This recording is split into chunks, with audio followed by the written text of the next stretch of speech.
Oh look, a release day plan for Honkai Star Rail. Oh, another one. And another one. Okay, there are a couple of them over there too. Alrighty, I think that is enough release plans for me. Hello everybody, this is the Editor Man, and I am here to talk to you today about Honkai Star Rail, which is a highly anticipated RPG. Everyone knows about it, and for good reason. The game looks pretty good. I mean, just look at them graphics. And as it usually is when it comes to new gacha games, people want to know how to approach things when the game finally comes out this month. Understandable, I suppose they need some kind of plan for the release of the game. You know what? I think I might have come across a video or two about that stuff. But I'm here to tell you that you don't need a plan. Let me try to explain what I mean. First up, Honkai Star Rail is a primarily single-player turn-based RPG. The creators of this game, who also happen to be the creators of a tiny, insignificant game called Genshin Impact, do not entertain the prospect of rerolling. If you don't know what rerolling is, it's when you create an account to see if you get the character you want from the gacha, and if you don't, you just create a new account and try again. In this game, if you want to reroll, then you have to go and create a whole new account from scratch, go through the entire tutorial, through all the dialogues, and then get the chance to roll for your 5-star husbandos and waifus. From what I understand, this could take like half an hour to do, and that does not sound like a fun time to me. I understand the need and desire to start with the character you want, but there are a couple of things to take note of here. The beginner banner will guarantee you a 5-star character, which is the highest rarity in the game, after 50 pulls. So if you want one of those, you can definitely get it by just, playing the game. But if you are after a limited character, and I think there are 2 which would be available right away, then you could be looking at some painful sessions of rerolling, even if you use some cute, naughty things like emulators. But when it comes to gacha games, new stuff comes out all the time. And gacha game developers really need you to be in a constant state of FOMO, as in fear of missing out. In no time, there will be another great waifu coming out who will probably be better than whatever the game started with anyway. That's just how these games work. The reason I'm talking about this is because I know that rerolling can be tedious, boring, and can even lead some people into burnout. Especially when the devs want to do everything to make it as terrible as they can. When the game starts up, it would be way more fun to experience the game with everyone, instead of huddling in the corner, rerolling for a few days. Unless that is the fun thing for you. In which case, sure, go right ahead. But there are so many other characters to take a look at too. From what I understand, quite a few 4-star characters are actually really good in this game.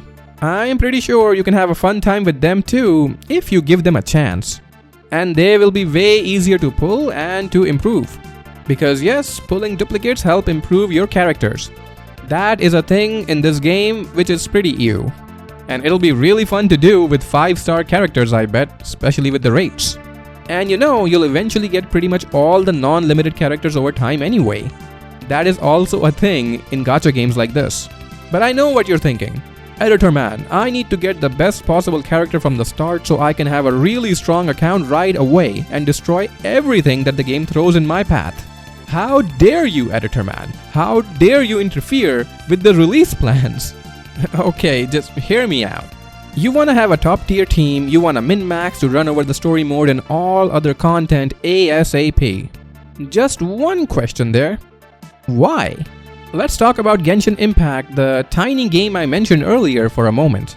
A very well-known issue with the game, as far as the community is concerned, is the lack of meaningful endgame content.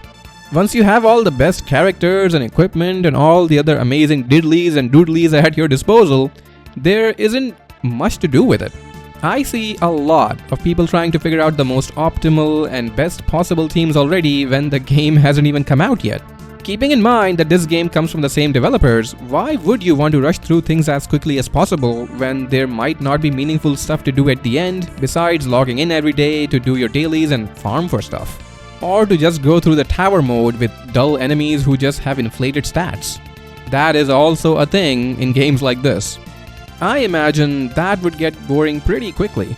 The fact that there is no PvP in this game makes the need to min-max, to push through content quickly, to get to the end game as fast as possible, and to pay attention to tier lists and stuff like that even more unnecessary. I feel like a lot of people would find the game way more fun if they went into it blind. Kinda like starting up a brand new JRPG.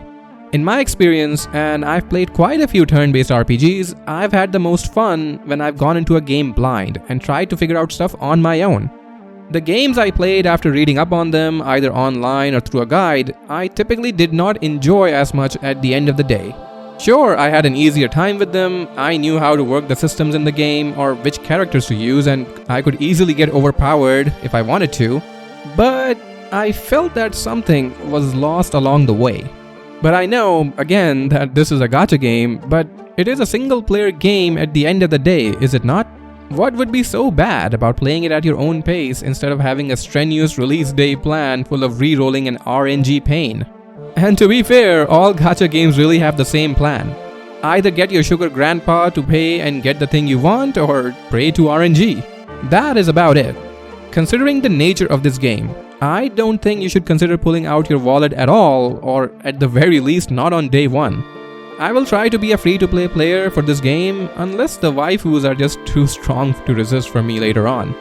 I play another gacha game called War of the Visions, and the developers of that game come out with new stuff every week, most of which is limited, so I know a thing or two about FOMO. The only thing I'm trying to say is to just relax. Stop worrying about every little detail or worrying about what your release day plan should be or how you're going to re-roll. When the game shows up, just start playing at your own pace. Because there is literally no one you can directly compete with or play with anyway. I have seen a lot of people go into games like this too hard and end up with a team of ultimate meta units with nothing to do, or get burned out by the gacha or re-rolling and just quit entirely. But of course, if being super hardcore and meta about everything really makes your heart beat faster, then that's all good too. Don't let me get in the way of whatever makes you happy. Well, that's just a little something I wanted to talk about today. It will soon be time to get on your Honkai and do some star railing or whatever it is that we'll do in this game. And I hope that you have a really fun time with it. Well, then have a great day everyone, and I will see you all next time. Bye bye.